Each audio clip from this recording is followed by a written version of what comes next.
كان من صلصال كالفخار وخلق الجان من مارج من نار فبأي آلاء ربكما تكذبان رب المشرقين ورب المغربين فبأي آلاء ربكما تكذبان مرج البحرين يلتقيان بينهما برزخ لا يبغيان فبأي آلاء ربكما تكذبان بسم اللہ الرحمن الرحیم۔ شروع اللہ کے نام سے جو بڑا مہربان اور نہایت رحم کرنے والا ہے۔ عزیزان ملت، کچھ دنوں پہلے پارلیمنٹ کا افتتاح کیا گیا، نیو پارلیمنٹ کا افتتاح کیا گیا، اور اس کے افتتاح کے لیے، اس کے آغاز کے لیے مختلف مذاہب کے رہنماؤں کو دعوت دی گئی تاکہ اپنے مذہب کی کتابوں کے ذریعے سے اس پارلیمنٹ کا جو ہے اوپننگ کرے، افتتاح کرے۔ مختلف مذہبی رہنماؤں نے اپنی اپنی مقدس کتاب کے ذریعے سے اس مجلس کا افتتاح کیا، تو وہیں پر قرآن کریم کی تلاوت سننے کو بھی ملی، سورہ رحمان کی تلاوت سننے کو ملی، اور قرآن کریم کی تلاوت کی آوازیں گونجی، اور تمام لوگوں نے، خصوصاً ہمارے پردھان منتری صاحب نریندر مودی صاحب نے آنکھیں بند کر کے قرآن کریم کی تلاوت سماعت فرمائی۔ بہت خوشی کی بات ہے، اور جتنے بھی نیتا تھے، جتنے بھی لوگ تھے، جتنے بھی سی ایم تھے اور جتنے بھی عہدیدار تھے، تمام لوگوں نے خاموشی کے ساتھ قرآن کریم کی تلاوت بھی سنی، اور اس ویڈیو کو لوگوں نے بہت ہی زیادہ وائرل بھی کیا ہے۔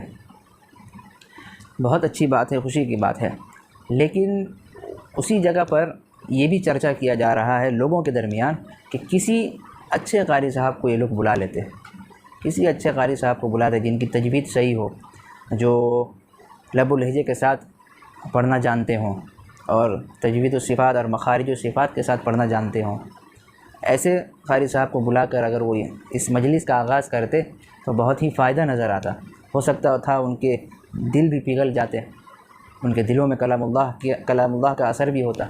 چونکہ کلام اللہ کے اندر ایک عجیب تاثیر ہے، روشنی ہے، اور ایک عجیب ہی چاشنی ہے، مٹھاس ہے اس کے اندر، کہ جب کوئی سنتا ہے نا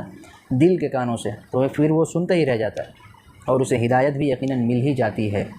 جس طرح آپ علیہ الصلوۃ والسلام کے زمانے میں کفار کے کانوں میں جب قرآن کریم کی آیت آتی تھی، یا وہ بذات خود چپکے سے کبھی سنتے تھے، تو ان کے دلوں میں اثر ہو جاتا تھا، اور کئی لوگ جو ہے اسی طرح سے اسلام قبول کیے ہیں۔ اور اس زمانے میں بھی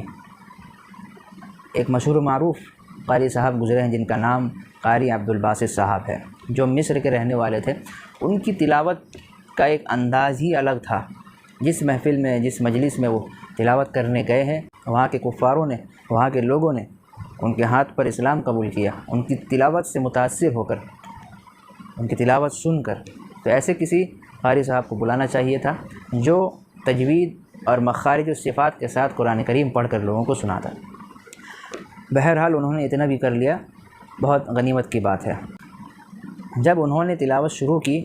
تو سب سے پہلی غلطی ان کی یہ ہوئی کہ انہوں نے بغیر تعوذ کے قرآن کریم کی تلاوت شروع کر دی، اعوذ باللہ پڑھا ہی نہیں، ڈائریکٹ بسم اللہ سے انہوں نے تلاوت شروع کی۔ پہلی غلطی ہے، جبکہ اسلام ہمیں یہ سکھاتا ہے، قرآن کریم کے اندر خود موجود ہے، وَإِذَا قَرَأْتَ الْقُرْآنَ فَاسْتَعِذْ بِاللَّهِ، جب آپ قرآن کریم کی تلاوت شروع کریں تو استعاذہ ضرور پڑھ لیا کریں۔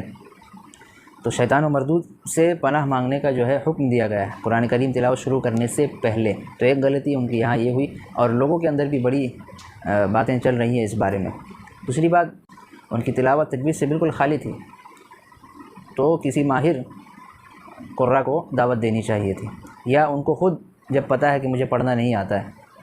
اور لوگ جو ہے ہو سکتا ہے مذاق بھی اڑائے، تو ان کو خود کسی دوسرے کو موقع دینا چاہیے تھا جو ان سے اچھے انداز میں پڑھ سکتے ہوں، ان کو دینا چاہیے تھا، کیونکہ قرآن کریم جو ہے ایک طرز میں اور ایک لب و لہجہ میں پڑھنے والی کتاب ہے۔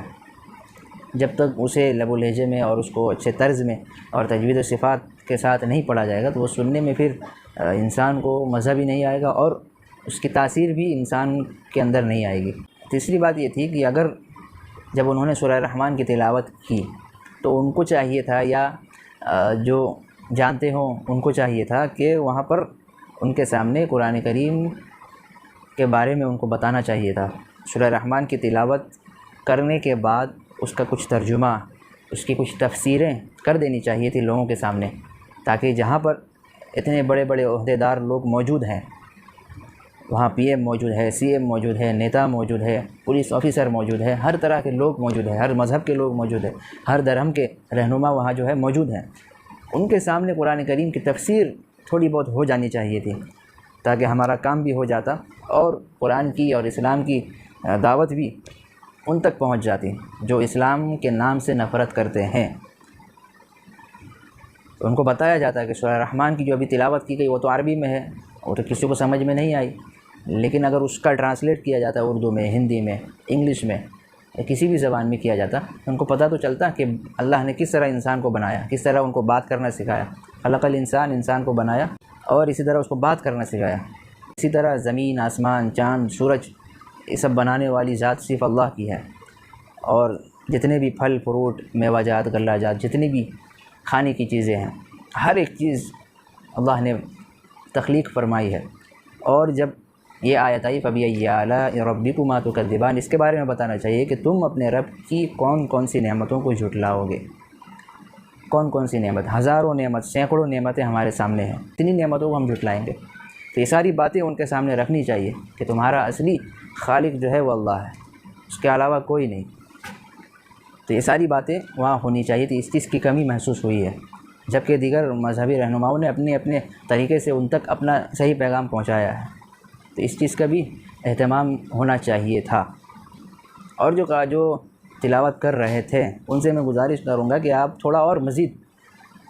تعلیم حاصل کر لیتے تو ہو سکتا تھا آپ ان کی ہدایت کا ذریعہ آپ بھی بن سکتے تھے۔ تو آئندہ جو ہے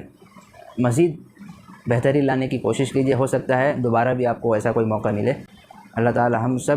کے دلوں میں قرآن کی عظمت اور اسلام کی عظمت پیدا فرمائے۔